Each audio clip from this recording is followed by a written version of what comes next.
Public hoarding पर एक जरूरी खबर है। पिछले कुछ महीनों से दुनिया भर में छटनी का दौर चल रहा है। सबसे बुरा हाल अमेरिका के आईटी सेक्टर का है, जहां पिछले 3 महीने में ही करीब 2 लाख आईटी कर्मचारियों की जॉब चली गई।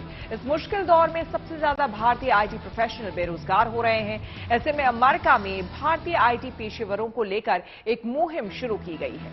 अमेरिका में भारी छटनी के बीच 2 इंडियन अमेरिकन संस्थाओं ने ऑनलाइन पिटीशन लॉन्च की है। इस पिटीशन के जरिए अमेरिकी राष्ट्रपति जो बाइडेन से H-1B वीजा रखने वालों के लिए ग्रेस पीरियड बढ़ाकर 1 साल करने की मांग की गई है। मौजूदा नियम के मुताबिक H-1B वीजा पर काम कर रहे किसी विदेशी नागरिक की जॉब जाने के बाद उसे नई नौकरी ढूंढने के लिए 2 महीने का समय मिलता है।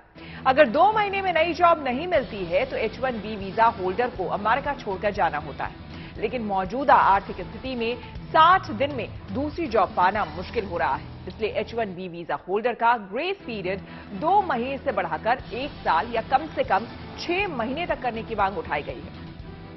अमेरिकी कंपनियां तय सीमा के लिए जारी H-1B वीजा पर ही विदेशी नागरिकों को नौकरियां देती है।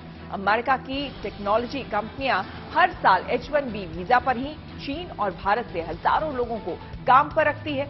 अमेरिकी राष्ट्रपति को भेजी गई पिटीशन में मानवीय आधार पर पीड़ित परिवारों के असर को समझने की गुजारिश की गई है। हजारों लोगों का समर्थन पाने वाली पिटीशन में कहा गया है कि ग्रेस पीरियड बढ़ाने से ब्रेन ड्रेन रुकेगा और अमेरिका टेक्नोलॉजी और इनोवेशन की दुनिया में वर्ल्ड लीडर बना रहेगा।